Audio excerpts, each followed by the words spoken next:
दोस्तों, आज हम बात करेंगे साइकोलॉजी ऑफ मनी के उन 5 सबसे क्रूर, कड़वे और आंखें खोल देने वाले सबकों की, जो अगर आपने आज समझ लिए तो आपकी तिजोरी और आपकी किस्मत दोनों बदल जाएगी। लेकिन अगर आज आपके अंदर अपनी गलतियों को स्वीकार करने का और इस कड़वे सच को सुनने का हौसला नहीं है, तो इस वीडियो को इसी वक्त बंद कर दीजिए। ये वीडियो उन कमजोर दिल वालों के लिए नहीं है जो हर रोज किस्मत का रोना रोते हैं पर अपनी सोच को बदलने की हिम्मत नहीं रखते। लेकिन अगर आपके अंदर अपनी जिंदगी को बदलने की वो तड़प है, तो आइए एक एक सबक को अपने दिल की गहराई में उतरने दीजिए। सबक number 1, being rich versus being wealthy. अमीर होना और वेल्दी होना दोनों में फर्क है। जरा एक सवाल का जवाब दीजिए। अगर किसी के पास 2 करोड़ की BMW है, महंगा बंगला है, ब्रांडेड कपड़े हैं, तो क्या वह वाकई अमीर है? ज्यादातर लोग कहेंगे हाँ बिल्कुल, लेकिन यहीं पर 99% लोग सबसे बड़ी गलती कर देते हैं, क्योंकि रिच होना और वेल्थी होना एक जैसी बात नहीं है। इसे एक बहुत आसान उदाहरण से समझिए। मान लीजिए 2 दोस्त हैं, राहुल और मोहन। राहुल हर महीने 5 लाख रुपए कमाता है, महंगी कार है, लग्जरी घर है, हर साल विदेश घूमने जाता है। लेकिन जैसे ही राहुल नौकरी छोड़ देता है, अगले महीने से उसकी सारी EMI, खर्चे और लाइफस्टाइल रुकने लगती है। मतलब पैसा आना बंद, तो अमीरी भी खत्म। अब दूसरी तरफ मोहन है। मोहन की महीने की सैलरी सिर्फ 80,000 रुपए है, लेकिन उसने पिछले कई सालों में ऐसे एसेट्स बना लिए हैं जो बिना काम किए भी हर महीने 2 लाख रुपए कमा कर देते हैं। जैसे किराए से आने वाला पैसा, अच्छे शेयरों से मिलने वाला डिविडेंड, बिजनेस का प्रॉफिट या दूसरी इनकम के स्रोत। अब सोचिए, अगर मोहन आज 1 साल तक काम ही न करे तो क्या उसकी लाइफ रुकेगी? बिल्कुल नहीं, क्योंकि उसका पैसा उसके लिए काम कर रहा है। यही होता है वेल्थ। अब इसे एक लाइन में समझिए।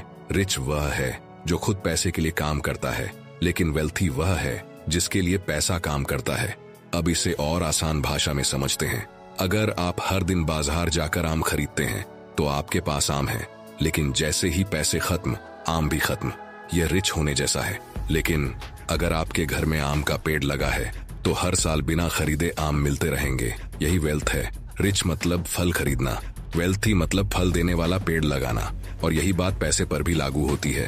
कार, मोबाइल, कपड़े और महंगी घड़ी, ये सब फल हैं। लेकिन ऐसे एसेट्स जो हर महीने आपकी जेब में पैसा डालें, वो पेड़ हैं। और याद रखिए, फल हमेशा खत्म हो जाते हैं, लेकिन पेड़ बार बार फल देता है। इसीलिए दुनिया के सबसे सफल लोग महंगी चीजें खरीदने से पहले पैसा कमाने वाले पेड़ लगाते हैं। और यही इस किताब का पहला और सबसे शक्तिशाली सबक है। अमीर दिखना आसान है, लेकिन वेल्दी बनना एक कला है। याद रखिए, रिच होना आपको कुछ पल की झूठी तारीफें दिला सकता है, लेकिन वेल्दी होना आपको जिंदगी भर की आजादी देता है। अगर आपको अपनी जवानी में सच में मुक्त होना है, तो दुनिया को अपनी औकात दिखाना बंद कीजिए और अपनी वेल्थ को छुपाकर शांत रहकर बढ़ाना शुरू कीजिए। सबक 2, नेवर इनफ। कभी भी काफी न होना। जलन और लालच का वो दलदल जो राजा को भी रंक बना दे। मैं आपसे एक छोटा सा सवाल पूछना चाहता हूँ। अगर आपको आज 10 करोड़ रुपए मिल जाए तो क्या आप कहेंगे बस अब मुझे और कुछ नहीं चाहिए? शायद नहीं, क्योंकि हमारा दिमाग बहुत अजीब है। जब हमारे पास 10 लाख होते हैं तो हम 1 करोड़ चाहते हैं। जब 1 करोड़ मिल जाता है तो 10 करोड़ चाहिए, फिर 100 करोड़ और फिर दूसरे के 1000 करोड़ देखकर लगता है मेरे पास तो कुछ भी नहीं है। यही है नेवर इनफ, यानी कभी भी यह महसूस न होना कि मेरे पास जितना है वह काफी है। इसे एक बच्चे की कहानी से समझिए। मान लीजिए एक बच्चे के पास 10 चॉकलेट हैं। वह खुशी खुशी खेल रहा है, तभी उसका दोस्त आता है जिसके पास 20 चॉकलेट है। अब क्या होगा? अचानक जिस बच्चे के पास अभी तक 10 चॉकलेट थीं, उसे अपनी चॉकलेट कम लगने लगेंगी। ध्यान दीजिए, उसकी चॉकलेट कम नहीं हुई, उसकी खुशी कम हो गई। क्यों? क्योंकि उसने अपनी खुशी की तुलना दूसरे की चॉकलेट से कर दी। यही इंसान की सबसे बड़ी कमजोरी है। अब इसे पैसों से जोड़िए। मान लीजिए आपकी सालाना इनकम 10 लाख रुपए है। आप आराम से घर चला रहे हैं, अच्छी जिंदगी जी रहे हैं, लेकिन आपके ऑफिस में किसी की इनकम 50 लाख रुपए हो जाती है। अचानक आपको अपनी इनकम छोटी लगने लगती है, जबकि कल तक आप उसी इनकम में खुश थे। बदला क्या? पैसा नहीं, तुलना। मॉर्गन हाउसल कहते हैं, दुनिया में सबसे खतरनाक खेल है दूसरे लोगों से अपनी दौड़ की तुलना करना, क्योंकि इस दौड़ की कोई फिनिश लाइन ही नहीं है। हमेशा कोई न कोई आपसे ज्यादा अमीर होगा, ज्यादा सफल होगा, ज्यादा प्रसिद्ध होगा। अगर आपकी खुशी दूसरों से आगे निकलने पर निर्भर है तो आप पूरी जिंदगी खुश होने का मौका ही नहीं पाएंगे। अब एक सच्ची घटना सुनिए। दुनिया में ऐसे कई अरबपति हुए जिनके पास इतना पैसा था कि आने वाली कई पीढ़ियां बिना काम किए जी सकती थीं, लेकिन उन्हें लगा थोड़ा और। उन्होंने पहले से ज्यादा बड़ा रिस्क लिया और कुछ ही महीनों में अरबों रुपए, नाम, इज्जत सब कुछ खो दिया। क्यों? उन्हें हराया नेवर इनफ ने। जब इंसान बस अब काफी है कहना भूल जाता है, तब लालच अक्ल पर पर्दा डाल देता है। एक आसान उदाहरण, कल्पना कीजिए आपके सामने एक गिलास है, वह पूरा भर चुका है। अगर आप उसमें और पानी डालेंगे तो क्या होगा? पानी बाहर गिरने लगेगा। समस्या पानी की नहीं है, समस्या यह है कि आपने समय पर रुकना नहीं सीखा। पैसे के साथ भी यही होता है। कमाना गलत नहीं है, बहुत पैसा कमाना भी गलत नहीं है, लेकिन कब रुकना है, कब कहना है कि मेरे लिए इतना काफी है, यही समझ असल दौलत है। इस सबक का सबसे बड़ा संदेश गरीबी इंसान को दुख देती है, लेकिन कभी भी काफी नहीं वाली सोच अरबपति को भी चैन से सोने नहीं देती। इसलिए अपनी दौड़ दूसरों को देखकर मत तय कीजिए, अपनी जरूरत, अपने सपने और अपने लक्ष्य देखकर तय कीजिए। क्योंकि जिस दिन आपने काफी का मतलब समझ लिया, उसी दिन पैसा आपका मालिक नहीं रहेगा, पैसा आपका नौकर बन जाएगा। याद रखिए, दुनिया का सबसे गरीब इंसान वह नहीं जिसके पास कम पैसा है, बल्कि वह है जिसे हर समय लगता है कि उसके पास अभी भी कम है। यही है द साइकोलॉजी ऑफ मनी का दूसरा और सबसे गहरा सबक, नेवर इनफ। ये हमें कम कमाने से नहीं, बल्कि तुलना और अंतहीन लालच से बचना सिखाता है। सबक नंबर 3, कंपाउंडिंग का जादू और सब्र। पैसे का वो पौधा जो रातों रात नहीं, सालों बाद फल देता है। मैं आपसे एक सवाल पूछना चाहता हूँ। अगर मैं आपको आज एक आम का बीज दूं और आप उसे अपने घर के बाहर लगा दें, तो क्या कल सुबह उठते ही उस पर आम लग जाएंगे? बिल्कुल नहीं। एक हफ्ते में? नहीं। एक महीने में? फिर भी नहीं। तो क्या इसका मतलब बीज खराब था? नहीं, बीज अपना काम कर रहा है, बस वह दिख नहीं रहा। और यही बात पैसों पर भी लागू होती है। यही है कंपाउंडिंग। कंपाउंडिंग का मतलब है आज किया गया छोटा सा काम समय के साथ इतना बड़ा बन जाए जिसकी आपने कभी कल्पना भी न की हो। इसे जादू इसलिए कहा जाता है क्योंकि शुरुआत में कुछ होता हुआ दिखाई ही नहीं देता। एक बच्चे वाली कहानी सुनिए। मान लीजिए 2 बच्चे हैं, आरव और विवान। आरव को हर दिन उसके पापा 10 रुपए देते हैं, लेकिन आरव हर दिन उन 10 रुपए को गुल्लक में डाल देता है। दूसरी तरफ विवान को भी 10 रुपए मिलते हैं, लेकिन वह रोज चॉकलेट खरीद लेता है। पहले दिन दोनों बराबर हैं, 1 महीने बाद भी ज्यादा फर्क नहीं दिखता, 6 महीने बाद भी फर्क बहुत बड़ा नहीं लगता, लेकिन 1 साल बाद आरव की गुल्लक भर जाती है और विवान के पास यादें तो हैं लेकिन पैसे नहीं। अब सोचिए, अगर यही आदत 20 साल तक चले तो क्या होगा? एक के पास पैसा होगा और दूसरे के पास सिर्फ अफसोस। यही कंपाउंडिंग का जादू है। शुरुआत में ये घोंघे की चाल से चलता है, इतना धीरे कि लोग मजाक उड़ाने लगते हैं, लेकिन एक समय ऐसा आता है जब वही कंपाउंडिंग रॉकेट की स्पीड पकड़ लेता है। अब एक सच्ची कहानी सुनिए। दुनिया के सबसे सफल निवेशकों में से एक हैं वॉरेन बफेट। आज उनकी संपत्ति अरबों डॉलर में है, लेकिन क्या आपको पता है उनकी ज्यादातर दौलत 20 या 30 साल की उम्र में नहीं बनी, बल्कि 60 साल की उम्र के बाद उनकी संपत्ति सबसे तेजी से बढ़ी। क्यों? क्या उन्होंने अचानक कोई जादू कर दिया? नहीं, उन्होंने कंपाउंडिंग को समय दिया। उन्होंने अपने पैसे को बार बार उखाड़ कर नहीं देखा कि बड़ा हुआ या नहीं। जैसे कोई किसान हर दूसरे दिन पौधे को खींच कर नहीं देखता कि वह लंबा हुआ या नहीं। उसे पता होता है पौधा खींचने से नहीं, समय देने से बढ़ता है। पैसा भी बिल्कुल ऐसा ही है। सबसे बड़ी गलती क्या है? आज के लोग बीज आज बोते हैं और फल अगले सोमवार तक चाहते हैं। जब ऐसा नहीं होता तो कहते हैं इसमें कुछ नहीं रखा और बीच में ही सब छोड़ देते हैं। याद रखिए, कंपाउंडिंग बीच में छोड़ने वालों को इनाम नहीं देता, वह इनाम देता है उन लोगों को जो टिके रहते हैं। याद रखना, कंपाउंडिंग का सबसे अच्छा दोस्त है समय और सबसे बड़ा दुश्मन है अधैर्य। इसलिए बीज बोने के बाद रोज गड्ढा खोद कर मत देखिए, उसे पानी दीजिए, धूप दीजिए और समय दीजिए। एक दिन वही छोटा सा बीज विशाल पेड़ बन जाएगा।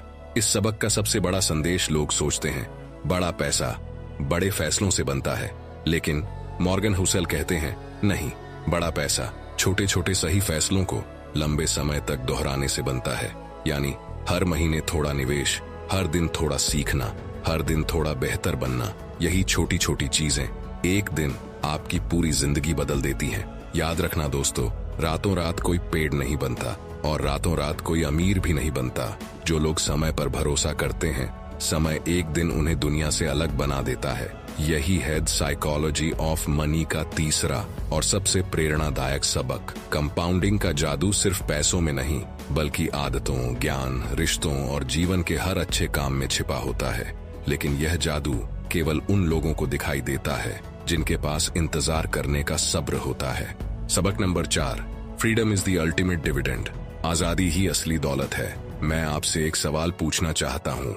अगर मैं आपको 2 विकल्प दूं, पहला, हर महीने 10 लाख रुपए की नौकरी, लेकिन रोज 16 घंटे काम करना होगा, जब बॉस बुलाए तुरंत पहुंचना होगा, छुट्टी लेनी हो तो अनुमति लेनी होगी, परिवार के साथ समय बिताने का मौका बहुत कम मिलेगा और आप अपनी मर्जी से जिंदगी नहीं जी पाएंगे। दूसरा विकल्प, हर महीने 2 लाख रुपए की कमाई, लेकिन काम कब करना है, कहां से करना है, कितना करना है, यह फैसला आप करेंगे। अगर माँ की तबीयत खराब हो जाए तो बिना किसी से पूछे उनके पास जा सकते हैं। अगर बच्चे के स्कूल में कार्यक्रम हो तो बिना छुट्टी मांगे पहुंच सकते हैं। अगर 1 महीने घूमने का मन हो तो जा सकते हैं। अब सच सच बताइए, आप कौन सी जिंदगी चुनेंगे? यहीं से शुरू होता है। Freedom is the ultimate dividend. इसे एक बच्चे की भाषा में समझिए। मान लीजिए 2 बच्चों के पास एक एक साइकिल है। पहले बच्चे की साइकिल बहुत महंगी है, लेकिन उसके पापा कहते हैं तुम इसे सिर्फ रविवार को और सिर्फ मेरी इजाजत से चला सकते हो। दूसरे बच्चे की साइकिल साधारण है, लेकिन वह जब चाहे जहां चाहे उसे चला सकता है। अब बताइए, असल में ज्यादा खुश कौन है, महंगी साइकिल वाला या जिसके पास चलाने की आजादी है? याद रखिए, खुशी चीज में नहीं, उसे अपनी मर्जी से इस्तेमाल करने की आजादी में होती है। पैसों के साथ भी बिल्कुल यही होता है। बहुत से लोग पूरी जिंदगी पैसा कमाने में लगा देते हैं, लेकिन उनके पास उसे जीने का समय ही नहीं बचता। उन्होंने पैसा तो कमा लिया, लेकिन अपनी आजादी खो दी। मॉर्गन हाउसल कहते हैं, पैसे का सबसे बड़ा फायदा यह नहीं कि आप क्या खरीद सकते हैं, बल्कि यह है कि आप क्या करने के लिए ना कह सकते हैं। एक सच्ची कहानी, दुनिया के सबसे सफल निवेशकों में से एक है वॉरेन बफेट। उनके पास अरबों डॉलर हैं, लेकिन अगर आप उनसे पूछें उनकी सबसे बड़ी दौलत क्या है, तो जवाब होगा, मैं अपना हर दिन अपनी मर्जी से जी सकता हूँ। उन्हें कोई बॉस नहीं बताता कि कब उठना है, कहाँ जाना है, किससे मिलना है या किस काम को करना है। यही उनकी सबसे बड़ी दौलत है। पैसा उन्हें समय खरीद कर देता है और समय ही असली जीवन है। एक ऐसा उदाहरण जो शायद कभी नहीं भूलेंगे। कल्पना कीजिए, एक सोने का पिंजरा है, उसमें हर सुविधा है, महंगा खाना, आराम, सुरक्षा, सब कुछ, लेकिन दरवाजा बंद है। अब एक दूसरा पक्षी है, उसके पास सोने का पिंजरा नहीं है, लेकिन पूरा आसमान उसका है। अब बताइए, ज्यादा अमीर कौन है, जिसके पास सोने का पिंजरा है या जिसके पास उड़ने की आजादी है? जिंदगी भी बिल्कुल ऐसी ही है। कई लोग महंगी कार, बड़ा घर और ऊंची सैलरी के सोने के पिंजरे में रहते हैं। बाहर से सब कुछ चमकता है, लेकिन अंदर वे अपनी मर्जी से जी ही नहीं पाते। इस सबक का सबसे बड़ा संदेश याद रखिए, पैसे का असली काम महंगी घड़ी खरीदना नहीं है, महंगी कार खरीदना नहीं है, महंगा घर खरीदना नहीं है। पैसे का सबसे बड़ा काम है आपको अपने समय पर अधिकार देना। जिस दिन आप यह तय कर पाएं कि आज क्या करना है, किसके साथ समय बिताना है और किस काम को ना कहना है, उसी दिन आप सच में अमीर बन गए।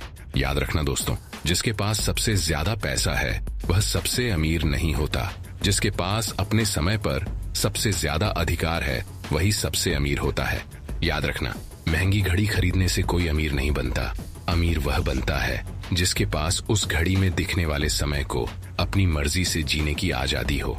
यही है साइकोलॉजी ऑफ मनी का चौथा और सबसे खूबसूरत सबक। सबक नंबर 5, नो वंस क्रेजी। पैसों के मामले में कोई पागल नहीं होता। हर इंसान अपनी कहानी के हिसाब से फैसला लेता है। मैं आपसे एक छोटा सा सवाल पूछता हूं, अगर एक आदमी अपनी पूरी सैलरी सोना खरीदने में लगा दे तो आप क्या कहेंगे? यह कितना अजीब इंसान है। और अगर दूसरा आदमी अपनी पूरी सैलरी शेयर मार्केट में लगा दे तो कोई कहेगा यह बहुत समझदार है। लेकिन रुकिए, क्या सच में इनमें से कोई एक सही है और दूसरा गलत? शायद नहीं। इसे एक बच्चे की कहानी से समझिए। एक स्कूल में दो बच्चे थे, आरव और विवान। टीचर ने दोनों को 100 रुपए दिए और कहा, जो चाहो खरीद लो। आरव ने पूरे 100 रुपए की किताब खरीद ली। विवान ने पूरे 100 रुपए की चॉकलेट खरीद ली। अब पूरी क्लास हंसने लगी। अरे, किताब कौन खरीदता है? कुछ बच्चों ने कहा। चॉकलेट क्यों खरीदी? किताब लेनी चाहिए थी। लेकिन टीचर मुस्कुराई और बोली, तुम दोनों को उनकी कहानी नहीं पता। आरव के घर पहले से ढेर सारी चॉकलेट थीं, लेकिन किताब खरीदने के पैसे नहीं थे, इसलिए उसने किताब खरीदी। दूसरी तरफ विवान कई महीनों से एक भी चॉकलेट नहीं खा पाया था। उसके लिए वह चॉकलेट सिर्फ मिठाई नहीं, एक छोटी सी खुशी थी। अब बताइए, गलत कौन था? कोई भी नहीं। दोनों ने अपनी जिंदगी के हिसाब से सही फैसला लिया।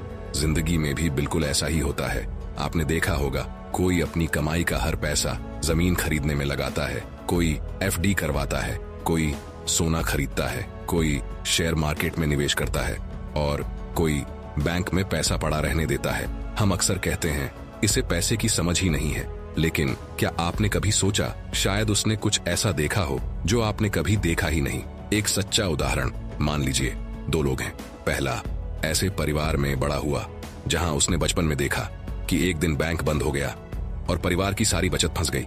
दूसरा ऐसे घर में बड़ा हुआ जहां उसके माता पिता ने शेयर मार्केट में निवेश करके करोड़ों कमाए। अब जब दोनों बड़े होंगे तो पहला इंसान शायद बैंक और शेयर मार्केट पर जल्दी भरोसा नहीं करेगा। वह सोना खरीदेगा या नकद पैसा अपने पास रखेगा। दूसरा निडर होकर निवेश करेगा। अब बताइए, क्या पहला इंसान पागल है? नहीं, वह अपने अनुभव के हिसाब से सही फैसला ले रहा है। मॉर्गन हाउसेल कहते हैं, हर इंसान अपने पूरे जीवन का अनुभव लेकर फैसला करता है और आपका अनुभव पूरी दुनिया का अनुभव नहीं है। यानी आप सिर्फ अपनी कहानी जानते हैं, दूसरे की नहीं। एक उदाहरण जो हमेशा याद रहेगा, कल्पना कीजिए, दो लोग एक ही नदी के किनारे खड़े हैं। पहला आदमी बिना सोचे नदी में कूद जाता है, दूसरा डर के मारे एक कदम भी आगे नहीं बढ़ाता। लोग पहले को बहादुर कहते हैं और दूसरे को डरपोक। लेकिन अगर आपको पता चले कि दूसरे आदमी ने बचपन में इसी नदी में अपने भाई को खो दिया था, तो क्या आप उसे डरपोक कहेंगे? बिल्कुल नहीं। उसका डर पागलपन नहीं, उसका अनुभव है। पैसों के साथ भी यही होता है। इस सबक का सबसे बड़ा संदेश, किसी के फाइनेंशियल डिसीजन को देखकर उसे मूर्ख, डरपोक या लालची मत कहिए। हो सकता है वह फैसला उसकी पूरी जिंदगी के अनुभवों, डरों, उम्मीदों और जिम्मेदारियों का नतीजा हो। जिस कहानी को आप नहीं जानते, उसे देखकर आप सही फैसला नहीं कर सकते। याद रखना, लोग पैसे से नहीं, अपनी यादों, डर, उम्मीदों और अनुभवों से फैसले लेते हैं। इसलिए जब तक आप किसी की पूरी कहानी नहीं जानते, तब तक उसके पैसों के फैसलों का न्याय मत कीजिए। याद रखना दोस्तों, हर इंसान के बैंक अकाउंट के पीछे एक ऐसी कहानी छिपी होती है जिसे दुनिया नहीं देखती। इसलिए पैसों के मामले में कोई पागल नहीं होता, हर कोई अपनी कहानी का हीरो होता है। यही है द साइकोलॉजी ऑफ मनी का 5वां और सबसे मानवीय सबक। पैसों के फैसले केवल गणित से नहीं, बल्कि इंसान के अनुभव, डर, परवरिश और हालात से बनते हैं। इसीलिए दूसरों को जज करने से पहले उनकी कहानी समझने की कोशिश कीजिए। अगर आपको ये वीडियो पसंद आया तो इस वीडियो को अभी एक जोरदार लाइक कीजिए, कमेंट कीजिए। इस वीडियो को अपने हर एक दोस्त, अपने भाई बहन और अपने उस रिश्तेदार के साथ तुरंत शेयर कीजिए जिसे आप इस मानसिक गुलामी के जाल से बाहर निकालना चाहते हैं। और अगर आप अपनी जिंदगी की कहानी को खुद अपने हाथों से बदलना चाहते हैं, हर हफ्ते ऐसे ही दिमाग हिला देने वाले सबक सीखना चाहते हैं, तो बिना एक सेकंड गंवाए नीचे दिए गए लाल बटन को दबाकर अभी सब्सक्राइब कीजिए और बेल आइकॉन को दबाकर हमारे इस महामिशन से जुड़ जाइए। और अंत में सिर्फ एक बात, सपने देखते रहिए, क्योंकि सपने सच होते हैं।